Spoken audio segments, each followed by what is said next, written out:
موقف نمبر 4، شیخ زبیر علی زئی رحمہ اللہ خود تو مٹھی کے بعد داڑھی نہیں کاٹتے تھے. میں بھی نہیں کاٹتا، میرے کئی وال آپ دیکھ لیں بڑے ہوئے ہیں، سچی داڑھی ہے الحمدللہ، نوبت ہی نہیں آئی.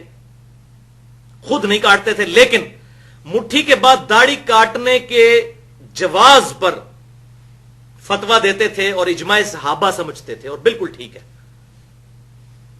کیونکہ دو ہی صحابی ہیں داڑھی بڑھانے کی روایت کرنے والے، سیدنا عبداللہ ابن عمر اور سیدنا ابو ہریرہ رضی اللہ تعالیٰ عنہما، اور دونوں مٹھی کے بعد داڑھی کاٹا کرتے تھے. اور یہ پیٹ اصول ہے محدثین کا کہ راوی حدیث اپنی حدیث کو سب سے بہتر سمجھتا ہے.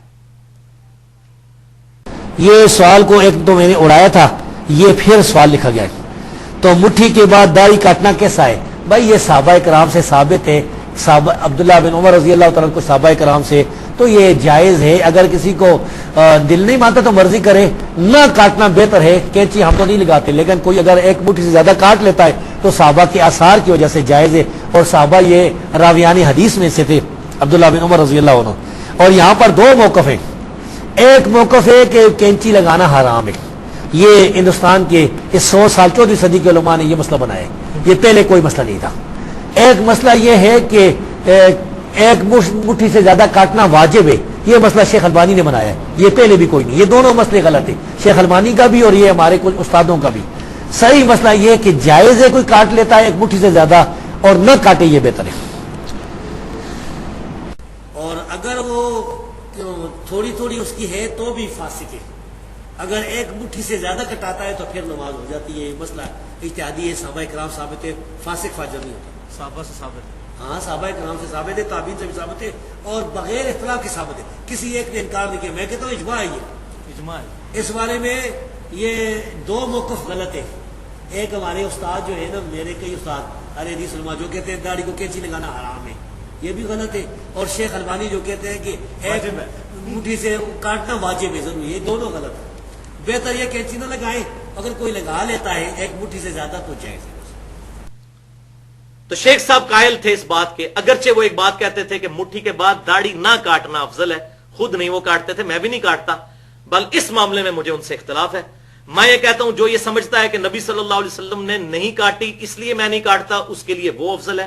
اور جو یہ سمجھتا ہے، جو میں نے ثابت کیا ہے پوری گفتگو میں، کہ عبداللہ بن عمر اس لیے داڑھی مٹھی کے بعد کاٹتے تھے کہ نبی صلی اللہ علیہ وسلم کی قدرتاً ہی مٹھی داڑھی تھی، سینے کے ابتدائی حصے تک، نحر تک تھی.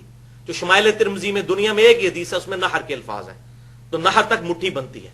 اور شیخ صاحب کو جب میں نے فون پہ بتایا، کہتے ہیں علی بھائی اتنا بڑی چیز آپ نے ایکسپلور کر دی ہے. میں پریشان تھا کہ عبداللہ بن عمر کیوں مٹھی کے بعد داڑھی کاٹتے تھے. اچھا وہ پھر حضور کی نقل اتارتے ہوں گے کہ میری داڑھی حضور سے لمبی نہیں ہونی چاہیے. میں نے کہا شیخ صاحب یہی تو بات میں بتا رہا ہوں. کہتے ہیں یہ بہت زبردست بات آپ نے ایکسپلور کی ہے، بڑی انہوں نے الحمدللہ میری تائید کی اس حوالے سے.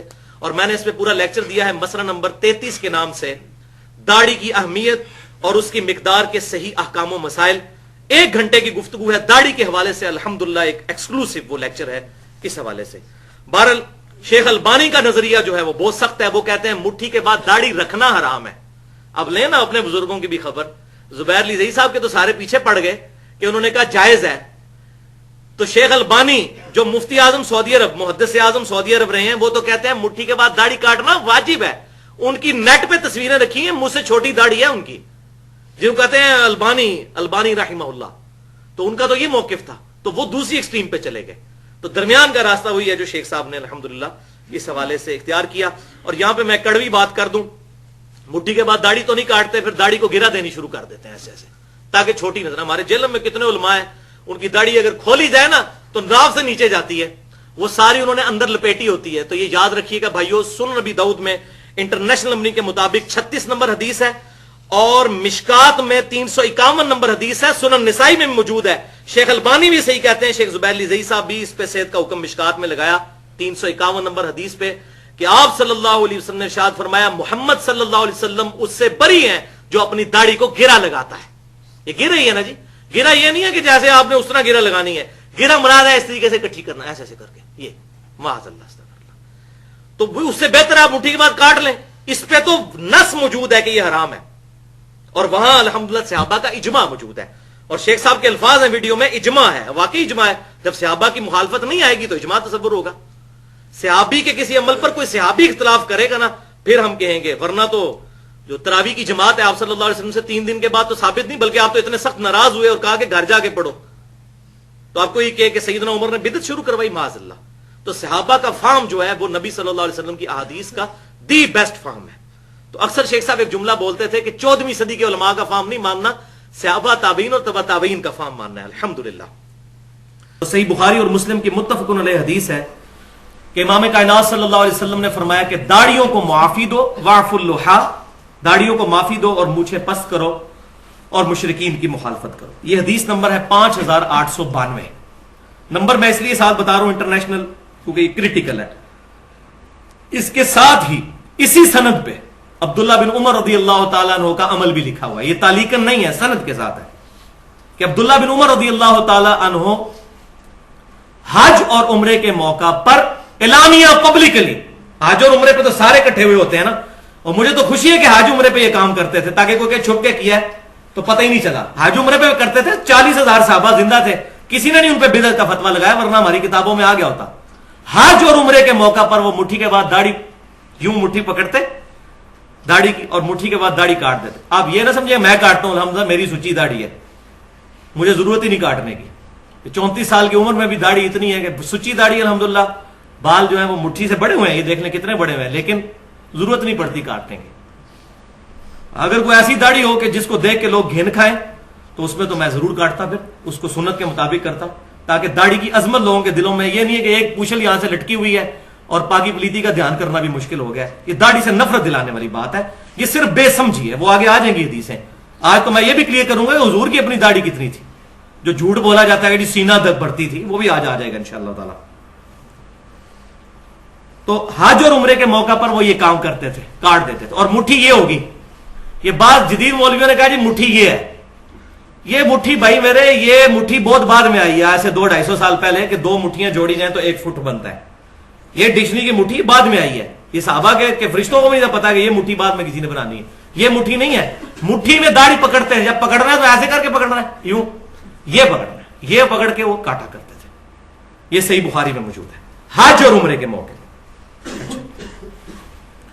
اب ہم فنیٹک بھی نہیں ہیں. ایک ضعیف حدیث موجود ہے جامعہ ترمذی میں کہ نبی صلی اللہ علیہ وسلم اپنے طول سے داڑھی کو کاٹتے تھے اور عرض سے بھی کاٹ کے داڑھی کو چھوٹا کیا کرتے تھے. لیکن حدیث ضعیف ہے، ترمذی میں ہے. اس میں عمر بن ہارون متروک ضعیف راوی ہے، اس کی حدیثیں ترک کی گئی ہیں، ضعیف روایت ہے، وہ ہم پیش نہیں کر رہے. اس حدیث کے اوپر 2 اعتراض ہوتے ہیں علمی. ایک علمی ہے اور ایک غیر علمی جاہلانہ اعتراض ہے. میں دونوں اعتراض بیان کر کے ان کو انشاءاللہ تعالی کنکلوڈ کرتا ہوں. پہلا اعتراض جو علمی کیا جاتا ہے وہ یہ ہے کہ جی حج اور عمرے پہ یہ کرتے تھے نا، عام دنوں میں تو نہیں کرتے تھے. اچھا، حج اور عمرے پر کرنا ان کا اعلانیہ ہے، اور آپ تو داڑھی کاٹنے کو، کینچی لگانے کو کہتے ہیں حرام. حج عمرے پہ تو اس سے بڑا حرام ہوگا. کیوں کاٹتے تھے وہ؟ تو کیا آپ حج عمرے پہ قائل ہیں؟ تو کہیں گے نہیں، تو پھر آپ تو دلیل ہی نہیں پیش کر سکتے. تو حج اور عمرے پر کاٹتے تھے تو یہ بھی آپ کی غلط فہمی ہے. آپ سے مراد وہ لوگ جن کو یہ غلط فہمی. عبداللہ بن عمر رضی اللہ تعالی عنہما، عبداللہ بن عباس رضی اللہ تعالی عنہما، سیدنا ابو ہریرہ رضی اللہ تعالی عنہ، تینوں چوٹی کے صحابہ مطلقاً داڑھی کاٹا کرتے تھے مٹھی کے بعد. وہ میں آپ ثبوت دینے لگا ہوں. الموطا امام مالک. امام مالک وہ شخصیت جن سے 700 حدیثیں صحیح بخاری میں امام بخاری نے لی ہیں 2 واسطوں سے. الموطا امام مالک میں گولڈن چین کے ساتھ یہ حدیث ہے. گولڈن چین آپ کو پتا ہے نمبر 1 روایت جو امام بخاری فرماتے ہیں کہ امام مالک نے سنا ہو نافع سے، اور نافع نے عبداللہ بن عمر سے، اور عبداللہ بن عمر نے رسول اللہ صلی اللہ علیہ وسلم سے. یہ گولڈن چین ہے. اس روایت کے اوپر الموطا امام مالک میں انٹرنیشنل نمبرنگ کے مطابق 895 نمبر اثر ہے کہ عبداللہ بن عمر رضی اللہ تعالیٰ عنہ نے جس سال حج کرنا ہوتا اس سال پھر رمضان سے لے کر حج تک اپنی داڑھی کے بالوں کو اور سر کے بالوں کو نہیں کاٹتے تھے. کس سال؟ جس سال حج کرنا ہوتا اس سال رمضان سے لے کر حج تک نہ سر کے بال کاٹتے تھے نہ داڑھی کے بال، پھر حج سے فارغ ہو کے کاٹتے تھے. اس سال نہیں کاٹتے تھے، رمضان سے لے کر حج تک، یعنی عام حالت میں کاٹتے تھے. بالکل واضح چیز. تو یہ واضح ثبوت ہے کہ عبداللہ بن عمر رضی اللہ تعالیٰ عنہما صرف اس سال ہی داڑھی کے بال نہیں کاٹتے تھے جس سال حج کرنا ہوتا تھا، وہ بھی رمضان سے لے کے حج تک آگے پیچھے کاٹتے تھے۔ اس کے بعد امام مالک وہی حدیث لے کے آئے جو صحیح بخاری اور مسلم میں ہے، صحیح بخاری کے اندر، کہ عبداللہ بن عمر رضی اللہ تعالیٰ عنہما حج کے موقع پر مٹھی کے بعد داڑھی کاٹ لیتے تھے۔ یہ دونوں حدیثیں الحمدللہ امام مالک کٹھی لے کے آئے ہیں، مسئلہ ہی حل کر دیا۔ جیسا کہ صحیح بخاری میں تو صرف یہی تھا کہ سیدنا عمر رضی اللہ تعالیٰ عنہ نے ابی ابن کعب اور تمیم داری رضی اللہ تعالیٰ عنہما کو حکم دیا تھا کہ وہ رمضان میں لوگوں کو تراویح پڑھائیں۔ صحیح بخاری میں رکھتے کوئی نہیں ہے اس کے ساتھ۔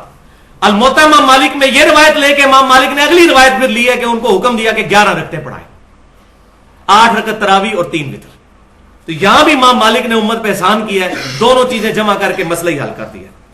اور الحمدللہ یہی بات ہے جو سنن نبی داؤد کے اندر انٹرنیشنل نمبرنگ کے مطابق 2357 نمبر حدیث ہے، اکلوتی حدیث ہے رمضان کی دعاؤں پہ۔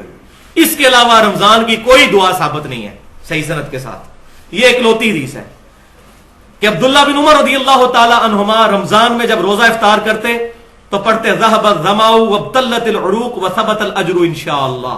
یہ سنی ہوئی ہے نا دعا، شکر ہے۔ اسی کے آگے اگلی پورشن یہ جو بیان ہی نہیں کیا جاتا، وہ ان کے شاگرد کہتے ہیں کہ عبداللہ بن عمر رضی اللہ تعالیٰ عنہ یہ دعا پڑھتے اور کہتے ہیں نبی صلی اللہ علیہ وسلم یہ دعا پڑھا کرتے تھے کہ پیاس مٹ گئی، رگیں تر ہو گئیں اور ہمارا اللہ کے حضور اجر پکا ہو گیا۔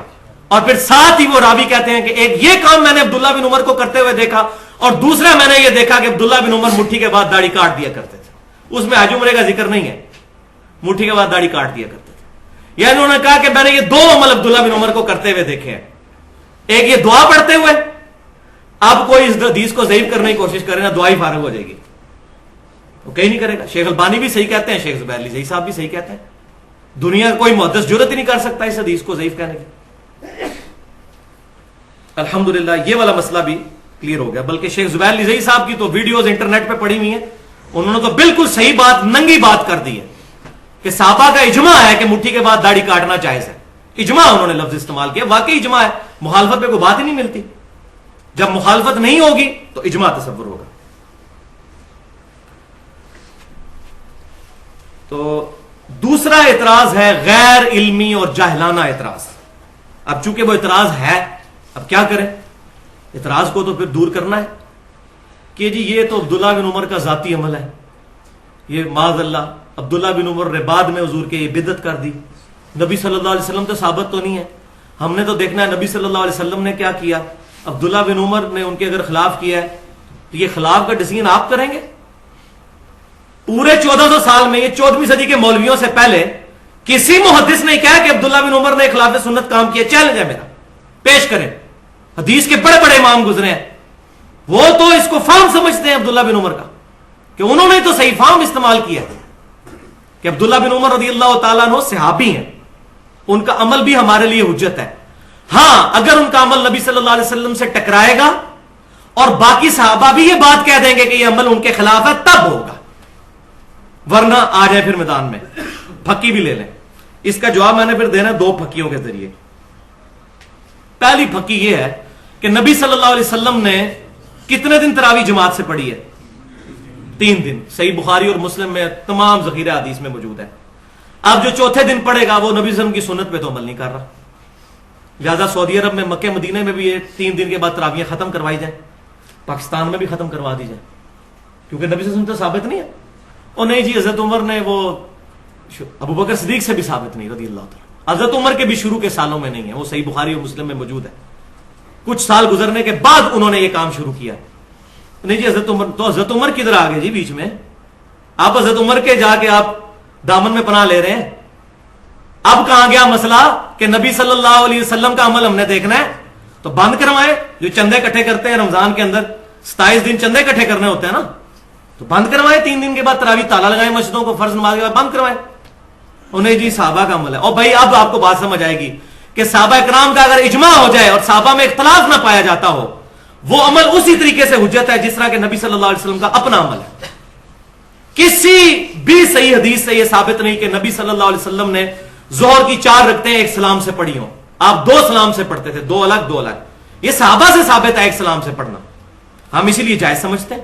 کوئی نہیں کہتا کہ جی حضور سے ٹکرا رہا ہے لہذا آپ دو دو کر کے پڑھیں لادہ سے، وہ بھی افضل ہے، یہ بھی جائز ہے. تو یہ مسئلہ سمجھیں، غیر مقلد نہ بنے، نہ مقلد بنے نہ غیر مقلد بنے، متبع سنت بنے. غیر مقلد تو منکرین حدیث بھی ہیں جو اپنی مرضی سے رزلٹ نکالتے ہیں. غیر مقلد تو غلام پرویز بھی تھا جو اپنی مرضی سے رزلٹ نکالتا تھا. سر سید احمد خان دین کا جنازہ نکالا ان لوگوں نے. غیر مقلد تو وہ بھی تھے. نہ مقلد نہ غیر مقلد، متبع سنت اور سلف کے منہج پر کتاب و سنت کو سمجھے. تو یہ تو ہوگی پہلی پھکی. اب دوسری پھکی ہے، یہ ہے وہ خطرناک پھکی جس کی وجہ سے الحمدللہ سارے علماء کا ہاضمہ جو ہے وہ صحیح ہو چکا ہے جب سے یہ حدیث میں نے نکالی ہے باہر. الحمدللہ بڑے بڑے علماء کی زبانیں بند ہو گئی ہیں اس کی وجہ سے. اب تو ڈرتے ہیں اس مسئلے کو ہاتھ ڈالتے ہوئے. یہ حدیث، یہ میں کوئی علماء کی توہین نہیں کر رہا، نہ میں کوئی نئی چیز پہ، اگر میں نے کوئی حدیث گاڑ لی ہے خود تو پھر بھائی علم کسی کی وراثت نہیں ہے. ذالک فضل اللہ یؤتیہ من یشاء، اللہ تعالیٰ جس کو عطا فرماتا ہے. یہ پھکی نمبر 2 یہ ہے کہ رسول اللہ صلی اللہ علیہ وسلم کی اپنی داڑھی کتنی تھی. عبداللہ بن عمر پہ حملہ ہوا ہے تو ہم تو دفاع کریں گے. عبداللہ بن عمر کو فتح مکہ کے موقع پہ تو مسلمان نہیں ہوئے، یہ تو سابقون الاولون ہے، ہم تو دفاع کریں گے ان کا کہ عبداللہ بن عمر رضی اللہ تعالیٰ عنہ پر غلط ایلیگیشن لگائی گئی. اب یہ مسئلہ سن لیجئے کہ عبداللہ بن عمر رضی اللہ تعالیٰ عنہما پر جو یہ ایلیگیشن لگی، عبداللہ بن عمر رضی اللہ تعالیٰ عنہما کیوں مٹھی کے بعد داڑھی کو کاٹا کرتے تھے، یہ مسئلہ اب آپ سمجھ لیں اس کی وجہ کیا ہے. یہ علماء کو سمجھ نہیں آتی تھی کہ یار اتنا تقوی کا پہاڑ یہ کام کیوں کرتا تھا. یہ مسئلہ الحمدللہ اس حدیث نے حل کیا جو ایک ہی اکلوتی حدیث ہے ذخیرہ حدیث میں، جس کا غلط ترجمہ پبلک میں چل رہا ہے. حضور کی داڑھی سینہ بھرتی تھی، حضور کی داڑھی سینہ بھرتی تھی، معاذ اللہ استغفر اللہ. اتنا بڑا جھوٹ نبی صلی اللہ علیہ وسلم پر باندھا جاتا ہے. وہ حدیث کا ترجمہ ہی غلط کرتے ہیں. وہ حدیث میں آپ کو بتاتا ہوں کہاں پہ موجود ہے. ایک ہی حدیث ہے دنیا میں جس میں نبی صلی اللہ علیہ وسلم کی داڑھی کی حید بتائی گئی ہے، اور وہ حدیث ہے شمائل ترمذی کے اندر. امام ابو عیسیٰ محمد بن عیسیٰ ترمذی رحمۃ اللہ علیہ المتوفى 279 ہجری 417 احادیث کا مجموعہ انہوں نے شمائل ترمذی جمع فرمایا، جس کے اندر انہوں نے نبی صلی اللہ علیہ وسلم کے گیٹ اپ سے متعلق احادیث جمع کی ہیں. آپ صلی اللہ علیہ وسلم کی داڑھی مبارک کیسی تھی، بال مبارک کیسے تھے، لباس مبارک کیسا تھا، پگڑی کس کس کلر کی استعمال کرتے تھے، رہن سہن کیسا تھا. شمائل ترمذی اس میں انٹرنیشنل نمبرنگ کے مطابق 412 نمبر حدیث ہے آخری چیپٹر میں، جس چیپٹر کا نام ہے نبی صلی اللہ علیہ وسلم کو خواب میں دیکھنے کا بیان. اور الحمدللہ دارالسلام والوں نے اس حدیث کا ترجمہ بھی چھاپ دیا ہے. کتاب کا نام ہے آنہ جمال نبوت صلی اللہ علیہ وسلم. یہ دارالسلام سے آپ کتاب لے لیں. اہل حدیث کے بہت بڑے تھم پاکستان کے اندر شیخ الحدیث حافظ عبدالستار حماد، ان کا ترجمہ ہے، دارالسلام نے چھاپا ہے. یہ حدیث انہوں نے اس میں لی ہے. ترجمہ میں ان کا بیان کروں گا تاکہ مسئلہ حل ہو جائے، کسی کو اختلاف نہ رہے. حدیث کیا ہے کہ یزید الفارسی رحمت اللہ علیہ جو مصحف لکھا کرتے تھے، شمائل ترمذی میں یہ روایت یہاں سے شروع ہوتی ہے.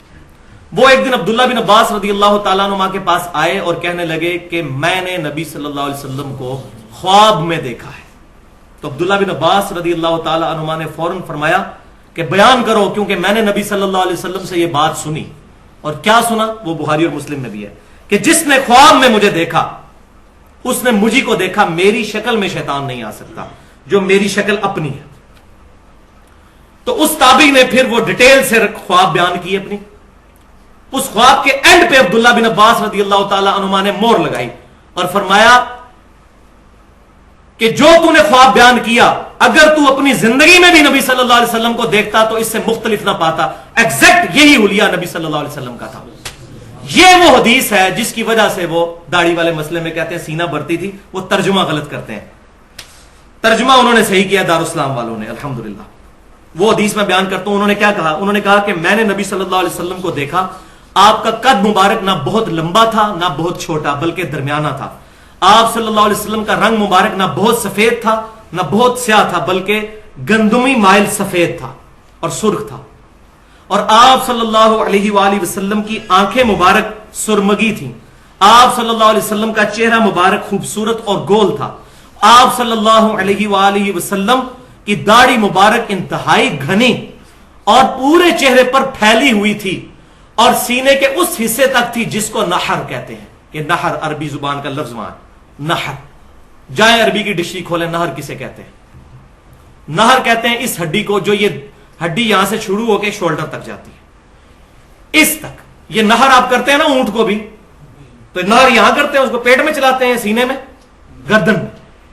گردن کا وہ حصہ جو سینے سے ملا ہوتا ہے اس کو عربی زبان میں نحر کہتے ہیں. نحر یعنی نبی صلی اللہ علیہ وسلم کی داڑھی یہاں تک تھی, سینے پر تھی, اس حصے تک جس کو نہر کہتے ہیں.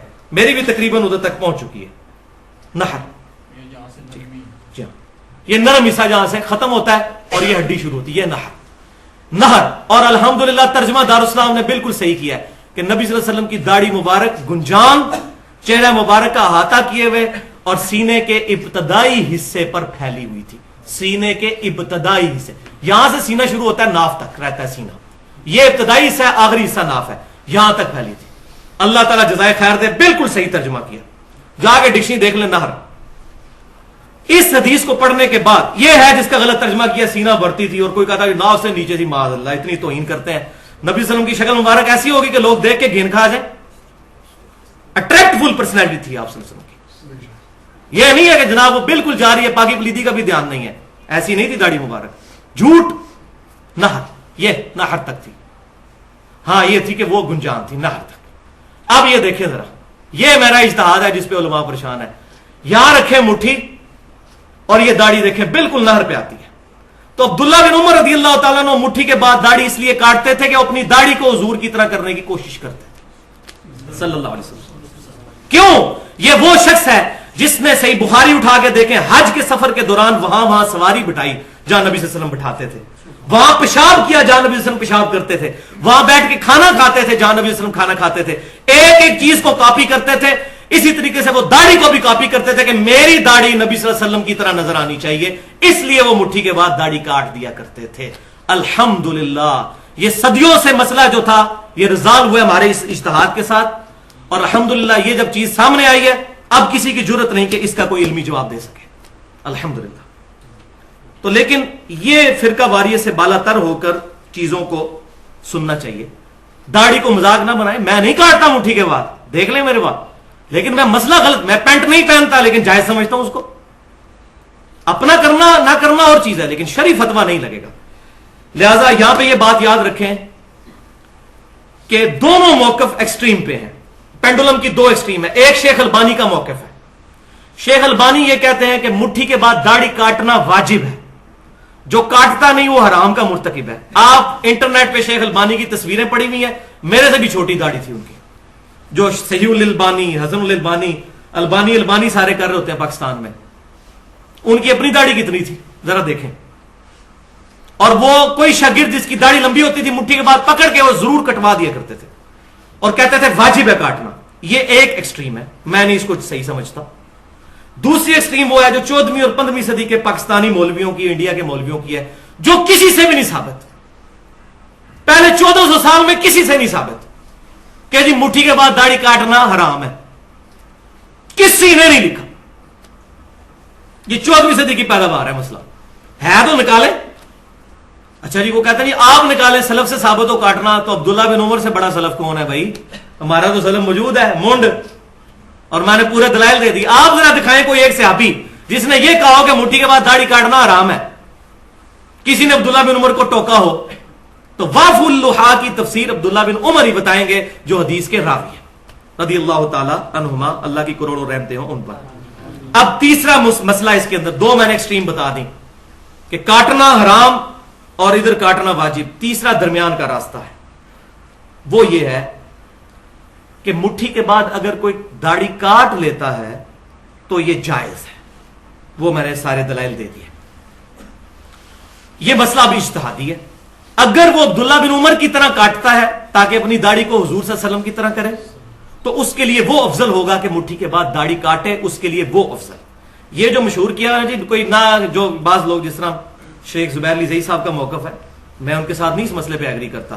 وہ کہتے ہیں کہ مٹھی کے بعد کاٹ لو تو جائز ہے, نہ کاٹو تو افضل ہے. میں یہ کہتا ہوں کہ نہ کاٹو یہ افضل ہے. یہ کہاں لکھا ہوا ہے؟ حدیث کا راوی تو عبداللہ بن عمر کاٹتے تھے,